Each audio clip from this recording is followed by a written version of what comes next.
Great, thank you so much. My name is Darlene Jenkins, and I'm the Senior Director of Programs for the National Healthcare for the Homeless Council. On behalf of the council staff and the Board of Directors, we'd like to welcome you to our annual conference and policy symposium. I know this is a very special time for all of us where we come together and we see our old friends and we meet new friends. We hear very good presentations as well as have an opportunity to network. And so we welcome you, we thank you for coming, and we hope that this will be a very beneficial time for you. I would also like to remind you that we have our exhibitors in the pavilion ballroom on the plaza level. And so we invite you to visit our exhibitors, and we would also like to thank our many supporters who have helped us to put on this occasion. You should have received a separate form or listing of our supporters and exhibitors, and so we really would like for you to pay attention and to visit them and take every opportunity to engage them.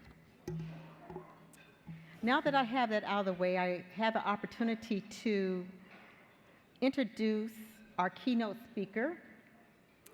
Dr. David Satcher was born in Addison, Alabama. At the age of 2, he suffered a dangerous bout of whooping cough and was not expected to live. However, he was given tender, loving care by the only African American physician in Addison, and he survived. From that experience, he decided he wanted to be a doctor himself. Dr. Satcher received his bachelor's degree from Morehouse College in Atlanta, Georgia, and earned both a medical degree and a PhD from Case Western Reserve University. He has served in many capacities and has had many jobs, so I won't name them all, but I am going to highlight a few. Of course, I have to mention that he served as president of Meharry Medical College in Nashville, Tennessee, and he did that for 11 years. And from Meharry, he went on to be the director of the Centers for Disease Control and Prevention in Atlanta, Georgia. Further on from that scene, he went on the national scene to become the Surgeon General of the United States. He was appointed by President Bill Clinton.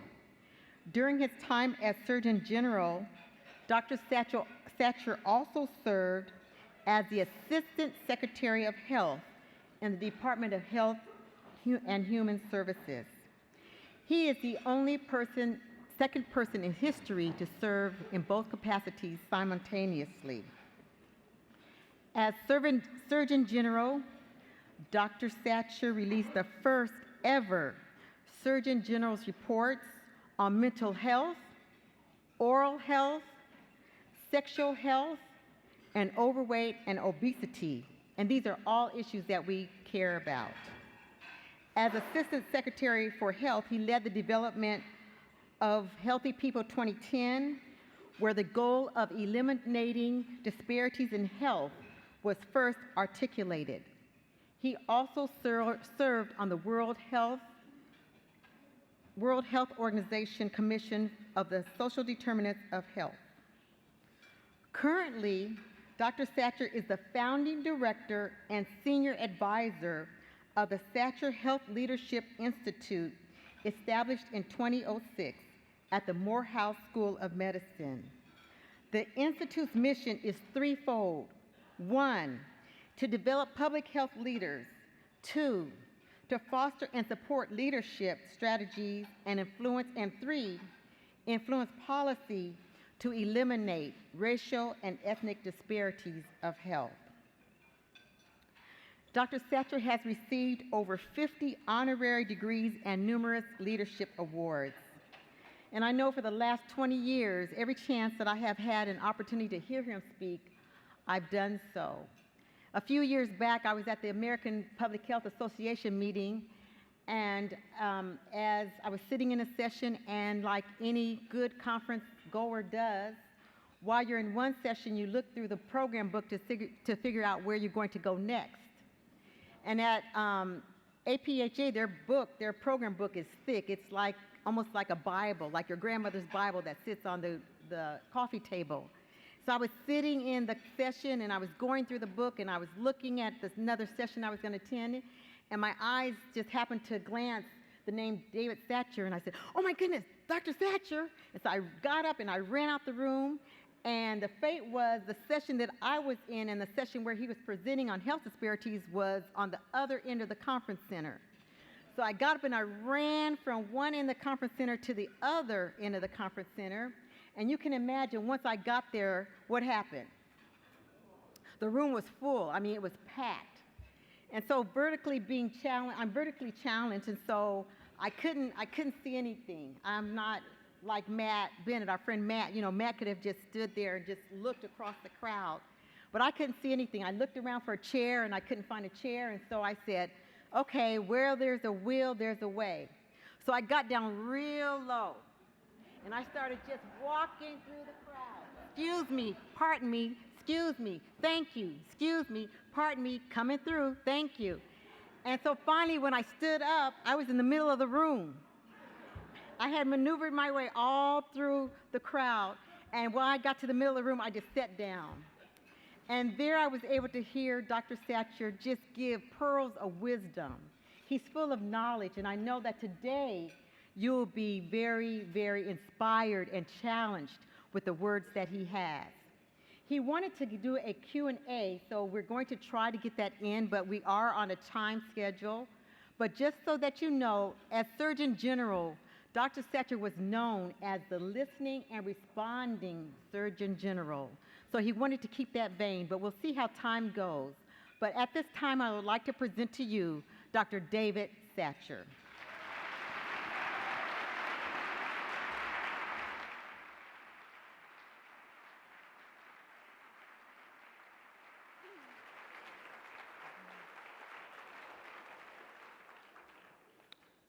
Well, thank you very much, Darlene, for that very kind introduction.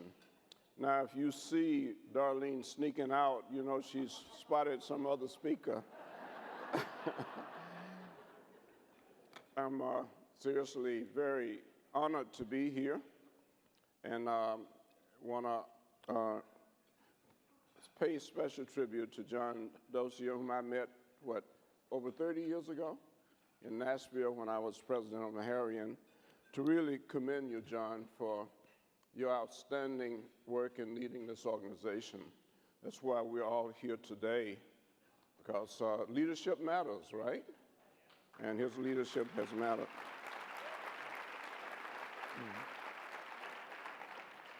At the Satcher Health Leadership Institute at the Morehouse School of Medicine, we have the saying, and it goes something like this. In order to achieve health equity, we need leaders who first care enough. Then we need leaders who know enough, leaders who have the courage to do enough, and leaders who will persevere until a job is done. And I want to commend all of you for the work you do, because it reflects your caring for a group of people who are often left out and forgotten. You care enough, but also you are working very hard to make sure you know enough to meet the challenges. That's why you're here at this meeting. So I commend you and wish you Godspeed as you move ahead, because we need your leadership and your work in this very important arena. Now, I have to tell you this brief story, and I'll make it brief, about the Surgeon General who had just been sworn in and had just been suited in his uniform. He looked great. I mean, he really was a perfect fit. And then he started to go around the country speaking, and everywhere he went, there was just great excitement. And he was so impressed with this and with himself that he said to his staff, you know, I want to go somewhere and speak where people ordinarily might not hear me speak. And his staff people thought about that. And then they said, wow, we have the perfect place. So they took him to a nursing home. And as he got there was a lady in a wheelchair at the door greeting everybody. It wasn't her job. She just did it. And so when he got to her, and she greeted him, he said, "Ma'am, do you know who I am?" And she said, "No." He said, "Do you know who I am?" And she said, "No," again. He said, "But if you go up to the front desk, they will tell you who you are."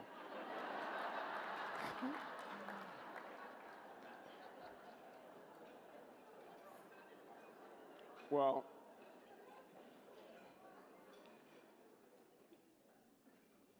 let me say that the mission of the Satcher Health Leadership Institute is one that I'm very proud of. This is our 10th year, and like John, I'm getting ready to retire soon, sooner than John, really, because I'm retiring at the end of June. But I've really had a lot of opportunities to serve, as you've heard, in this country. And I'm especially pleased to have spent the last 10 years of my career working with a great group of people in developing the Satcher Health Leadership Institute. And I want to point out that when we talk about disparities in health, in addition to race and ethnicity, we're very involved with mental health, which is a major area of disparity. And we probably have more depth in that area than any other. And we have an area of interest in sexual health. In fact, very fortunate to have here with us today one of the first graduates of our leadership development program, and she graduated as a sexual health scholar. And that's Marietta Gary Smith, who's over there at the table. And she works here in Portland. She's doing outstanding work. Our philosophy is that we believe that there's a great need for leadership, and we believe that we can't just leave that to chance alone, that we have a responsibility to help young people develop their leadership skills. And that's why I'm so pleased. We have 3 leadership development programs, in addition to the Health Policy Fellowship, which is modeled on a program that was started, I guess, at Harvard several years ago. And we've graduated 5 classes of health policy fellows. And these are people who come in with health profession degrees or public health degrees. But we also have a community health leadership program where we invite leaders in the community to come and spend 12 weeks with us studying health promotion and disease prevention. We've had 40 pastors of churches to finish that program, and we've had 10 mayors to finish that program. So I feel like and when I say develop them, it's a give and take. We learn from them how to better serve the community, and hopefully they learn something from us about health promotion and disease prevention. So it's a great partnership, and I can't think of any group who would better appreciate the importance of community-based partnership to improve health than this group.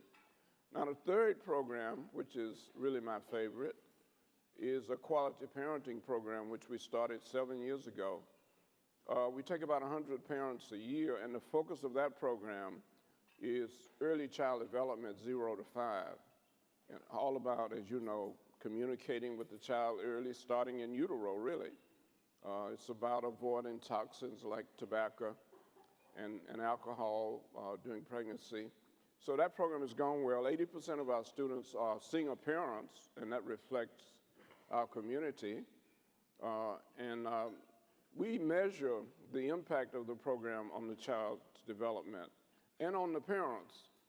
In fact, we did a study to look at depression, which was increasing in black women in urban communities. And we were able to show that for those who went through this program, there was a decreased risk of depression.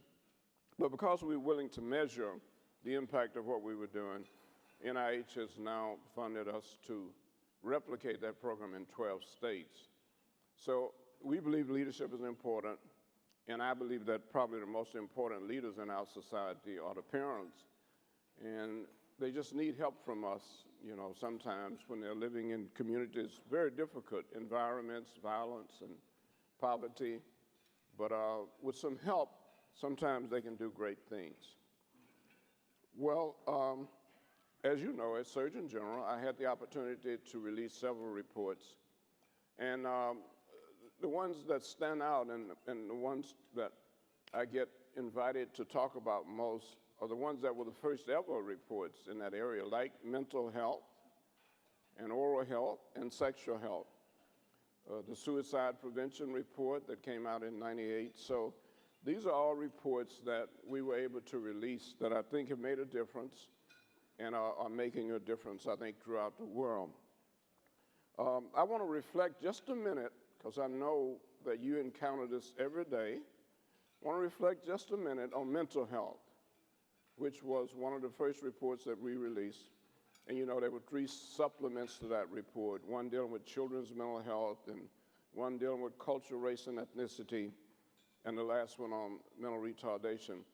In many ways, I think this report has really revolutionized our attitude toward mental health. And 2 weeks ago, when the American Psychiatric Association met in Atlanta, they acknowledged this, and Patrick Kennedy and Elliot Sorrell and I spoke on a panel. I was honored to receive the American Psychiatric Association's Human Rights Award because of how we now view mental health and how we view persons with mental disorders as a group affected by disparities in health and health care. And of course, when you talk about the homeless, you have to be aware of the impact that mental health plays. When you talk about veterans and the high rate of suicide that we have among our veterans, we defined mental health in that report as the successful performance of mental functions, resulting in productive activities and fulfilling relationships with other people, but also the ability to adapt to change and to successfully cope with adversity. Now, you may well just take this for granted, right? If you're mentally healthy, you may say, well, you know, I never thought about that. You just take for granted that you perform successfully, that you're able to be productive, and especially even to meet the challenge of having fulfilling relationships with other people, beginning with your family, can be a challenge. So mental health is not something to take for granted. And of course, many people whom we confront on the streets of America are there because of mental disorders, a large percentage of them. And if we're not aware of that, and if we're not willing to deal with that, we cannot adequately serve their needs. And of course, mental illness sort of follows from that when mental disorders are difficulties in whether it's thinking or the way we feel or the way we behave in society. And none of us can take our mental health for granted. I'll say that again. None of us can take our mental health for granted. You can be mentally healthy today, and next week you may not be. So mental health is not something to take for granted, especially when we deal with people who are struggling with their mental health. A brief summary of the report, we said that mental disorders are disabling. In fact, we said that they are as disabling as cancer, heart disease, and many other problems. In fact, many studies show that mental disorders are the leading cause of disability-adjusted life years. And you see that disability every day. And the average life expectancy of people with mental illness, of course, is about 25 years less than the rest of the population. And it's very interesting, isn't it, that the life expectancy of people who are homeless is about 25 to 30 years less than the rest of the population. And obviously, mental disorders are a major component of that. Drug addiction, which we now recognize for the most part as a mental disorder. We hadn't done that before, but I think with the passage of the Mental Health Parity and Addiction Equity Act, it's a recognition of the fact that the majority of the people who experience addictions are set up for that by mental disorders. And so we have to be serious about taking on the challenge of dealing with mental disorders. I want to just point out, because I think this is good news, I know there's a lot of controversy about the Affordable Care Act, but it is interesting what it does for the whole area of mental health and mental health care. It expands mental health and substance use disorder benefits and parity protection. Now, when you say 62 million Americans, you're assuming that all the states are expanding Medicaid, and as you know, they're not. I think there are 19 or 20 states who are not expanding Medicaid. So that's not going to happen soon, but I don't think we're going to give up on it. The most health plans must now cover preventive services, and this is really good news. Depression screening, for example, behavioral assessments in children. And if you have children, and especially if you have a child that struggles with mental health, you know how important that is. But I think the next thing is even more important, the fact that starting in 2014, plans will not be able to deny coverage or charge more due to pre-existing health conditions. I can't tell you how many parents have struggled with that issue. You don't want your child to be diagnosed, and obviously the earlier the child is diagnosed, the better. But if you know that you're going to be punished for it in the future, then you're hesitant. So that's one of the real problems that we have with mental health stigma, is the way we've dealt with it in the past. But the Affordable Care Act says that those days are over, that having a mental disorder or other pre-existing conditions cannot be a reason for you not qualifying for health insurance. Just want to point those things out because with all of the controversy about the Affordable Care Act, there are some things in there that, if brought about, will make a big difference for a lot of people, especially families with mental disorders. Well, if I can take you back for a minute to Healthy People 2010, which we released on a very interesting morning in January 2000. I went out for my usual jog on the campus of NIH, where the Surgeon General's home was located, and there was 6 inches of snow on the ground. Very unusual for Washington. And then I heard on the radio that the government was closed. Now, I had 2,000 people who had come for the release of Healthy People 2010. They were in the hotels, and they had just announced that the government was closed. So I called Donna Shalala, the secretary, and we both agreed that we had to go forward. So we released Healthy People 2010 on a day when the government was closed. You can determine what the implications are. But there were only 2 goals. They were easy to remember, but I think we still have trouble remembering both of them. The first one was about aging and the fact that we've done a great job of increasing the years of life that people live in this country, right? Life expectancy has continued to increase, but the issue is the quality of that life.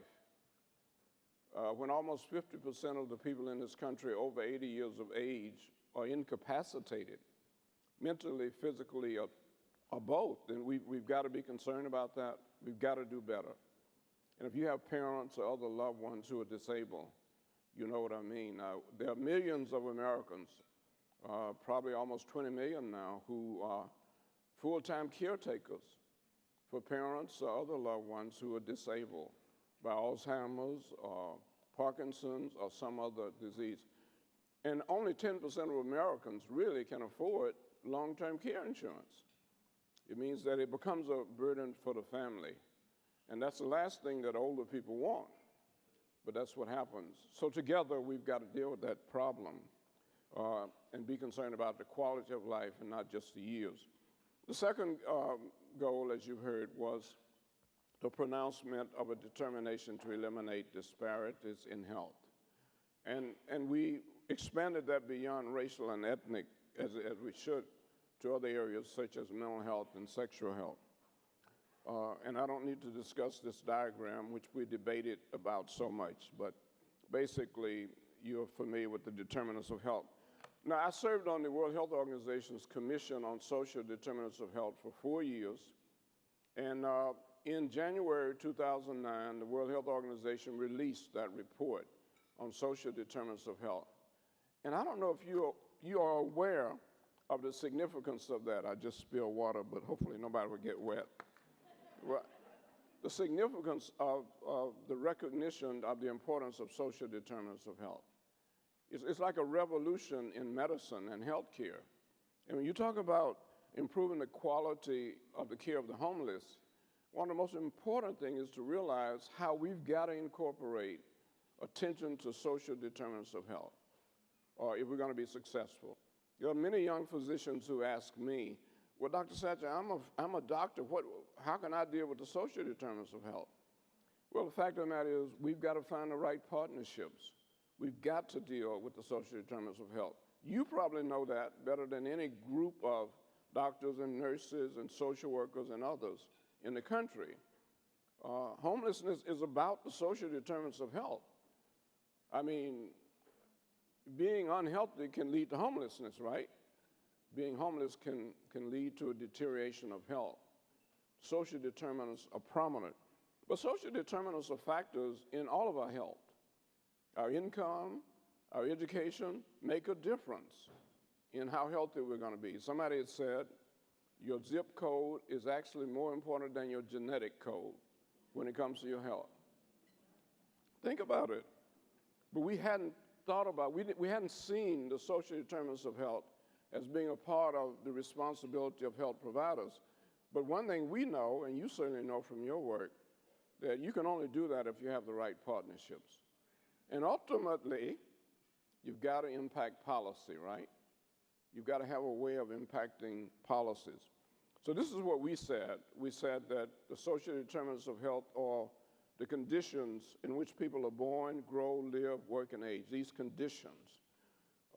And in a way, I think the two most important are probably education and income. But obviously, violence is a major social determinant of health. What is it like to live in a community where you hear shots going throughout the night? And the Surgeon General says you ought to be physically active at least 30 minutes a day, at least 5 days a week. So you're going to get up and go walking down that street? Everybody deserves a safe place to be physically active. Every child deserves a safe place. Social determinants are shaped by money. They're shaped by power and resources at a global, national, and local level. And I think one of the things that as a nation that we're going to have to sooner or later deal with is the fact that we allow socioeconomic status to determine who has access to health care. Those days have got to end. We're the only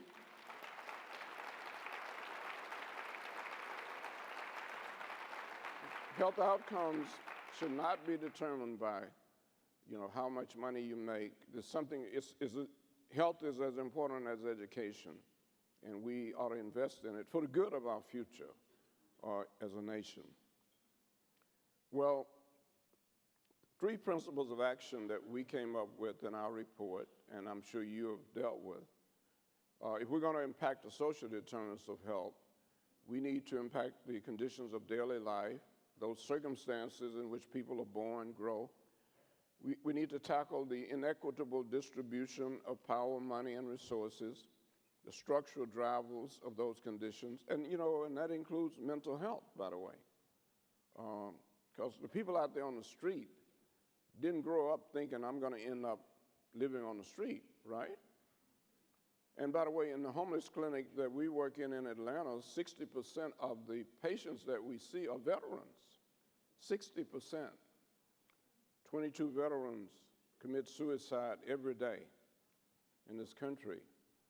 And so this whole issue, and we don't fully understand that. I mean, it's easy to say that, well, if you're in Afghanistan, or Iraq, or Pakistan, there's no clear front line, there's ultimate stress. But then we learned that these problems are as common in those veterans who didn't go to the front line, if you will, as in others. So still a lot of unanswered questions there that we need to deal with, and we need to deal with them soon. We know we have the problem, we've got to better understand it, and more importantly, better understand how to prevent it. We have to be able to measure the problems and evaluate action. And I hope that you will, and I know many of you do, but I hope you will take seriously the need to really ask tough questions about your work. It's one thing to feel good about what we're doing. It's another thing to be able to document that we made a difference. And more that's important. Not just in order to get an NIH grant or a HRSA grant, but because in order to really serve, we need to learn from what we do, and we need to be willing to measure the impact of what we do. So that's the real challenge. Now, many of you hopefully have seen this, but I'm just fascinated by it. It's the whole issue of equality versus equity, and what we all are committed to now, right, is equity. Health equity is the goal. WHO announced that goal with the release of our report that in this next generation, we're going to achieve global health equity. Well, equality, of course, you give everybody the same opportunities, but if they don't start in the same place, you know, it's like saying that I have the same opportunity as LeBron James to shoot the ball.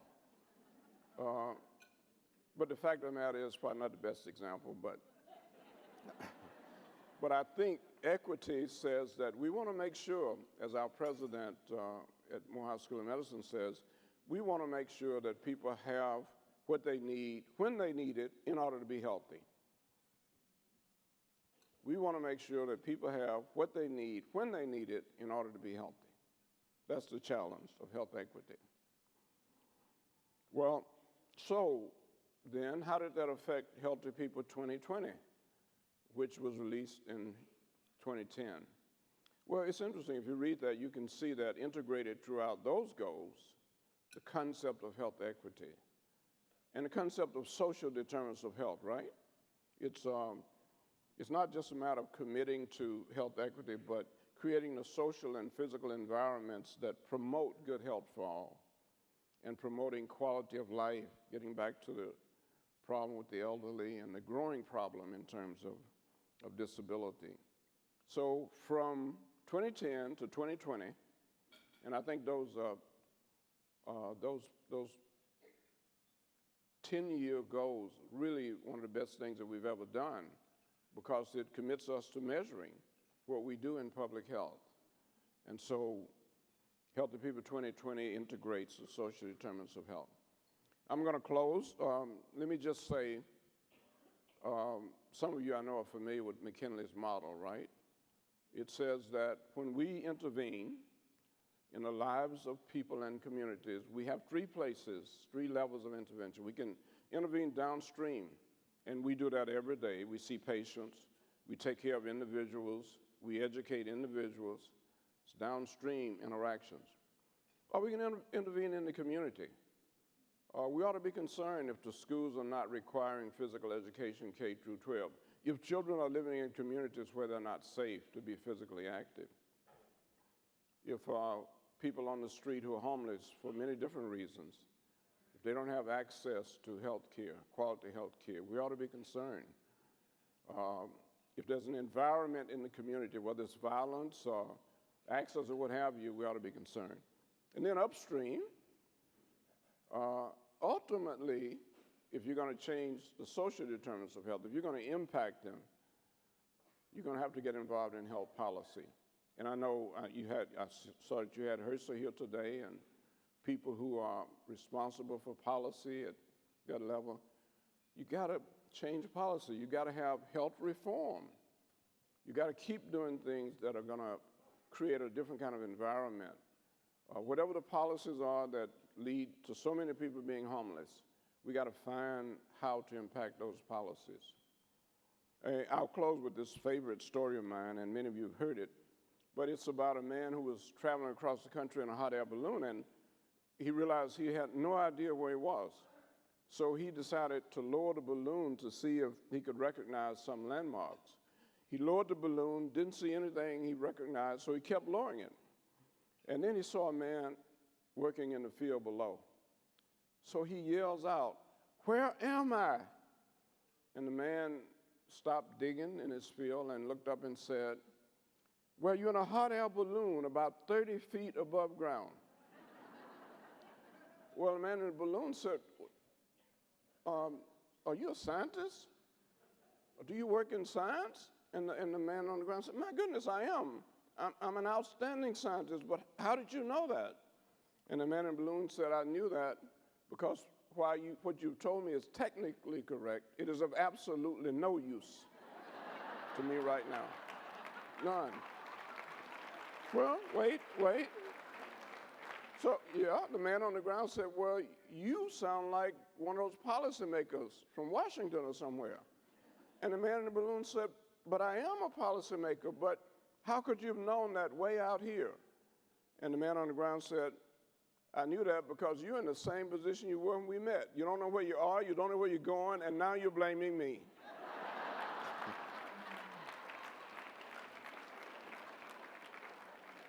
Well, if you're a policymaker, you have to forgive me for that one,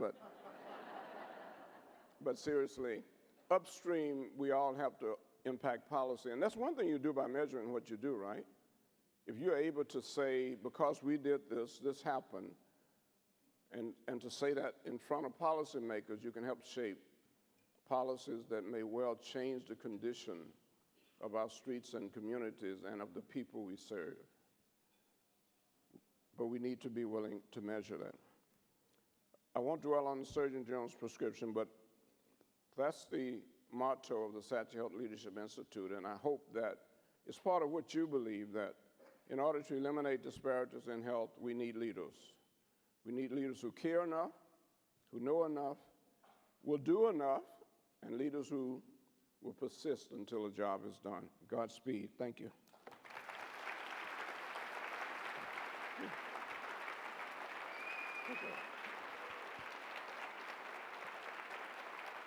Thank you. Thank you.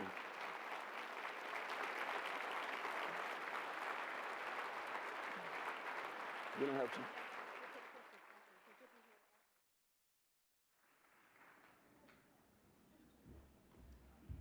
I was just checking with Dr. Satcher, and for the Q&A, he's going to be around after the session, so if you have some questions for him, he will be happy to meet with you after we dismiss from this session.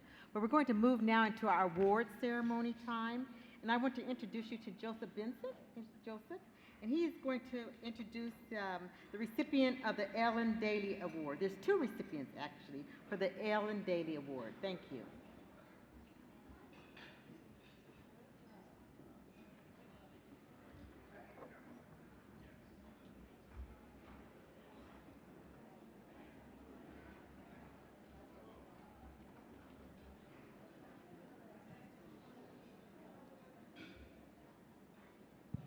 All right, there you go.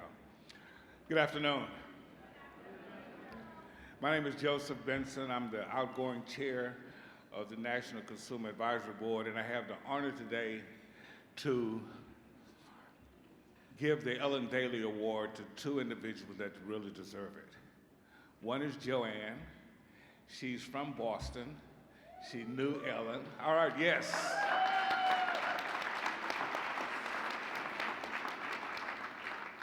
And like myself, Joanne had been coming to conferences for a few years, and it's just great to be able to present this award to her.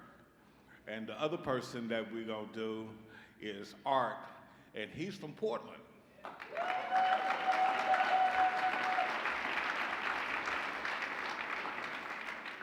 And I've known Art for several years, and he's a great advocate that we have here in Portland also. And so instead of me going through telling my stories about Ellen, because we only have a few minutes to do it, I would like to call Dr. Jim O'Connell up to the award stand so he can present the award to Joanne.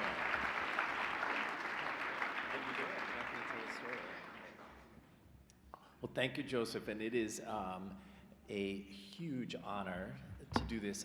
I wanted to just preface everything by saying you probably, for those of you who met Ellen, you will never forget it. For those of you who haven't, Ellen was one of the original forces behind the formation of the National Consumer Advisory Board, and she was on our board of directors for many years in Boston. And I was noticing that Dr. Stefan Kirtez is here, who was her doctor. And the story of Ellen was that she was very sick. Nobody could figure out what was going on. She went to many hospitals, had all sorts of specialty care. And it happened to be Stefan, who was her doctor at Long Island Shelter, who happened to notice that her passing out that she was doing happened only when she reached up.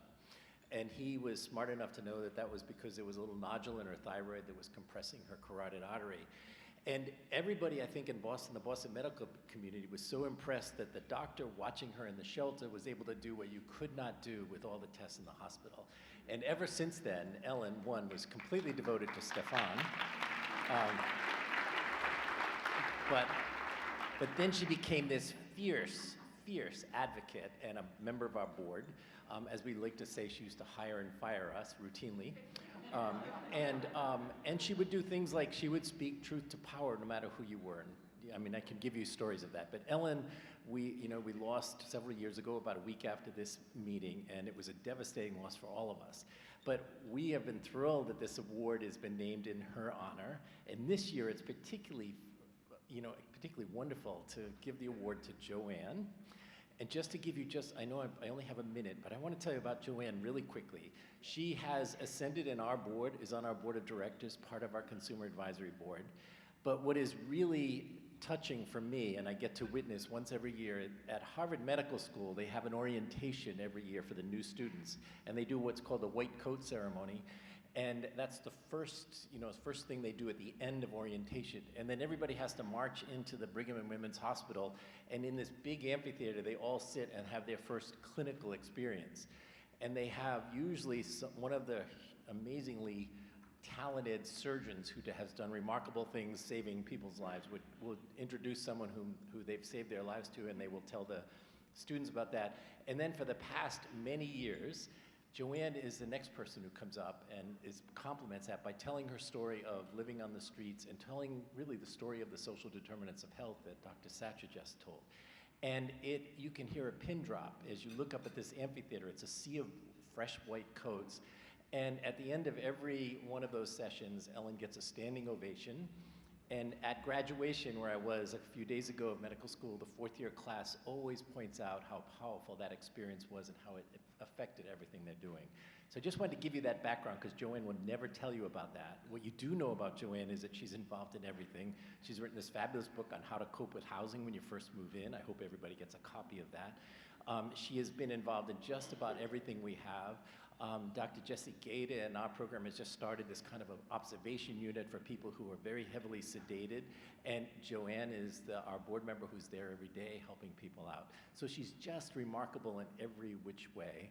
And if you get a chance, have Joanne tell you her story. It will blow your mind. But Joanne, since you're my boss, but also a really wonderful friend, we are thrilled to give you this award.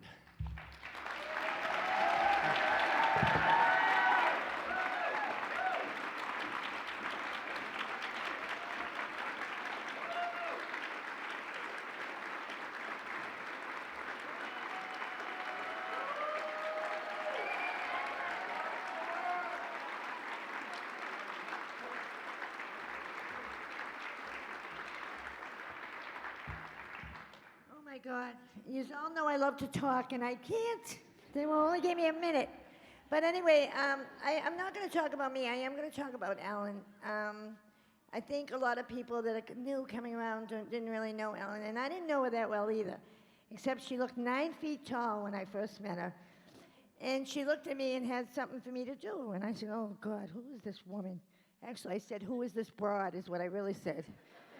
And anyway, she was like, here, can you do this? Can you do that? Can you do this? Can you do that? And I said, all right, all right, all right. But then every time I seen her after that, I ran the other way, and I'm not kidding. She'd be like, where did that chick go? I'd be behind something hiding. And now today, people hide from me, so what does that tell you?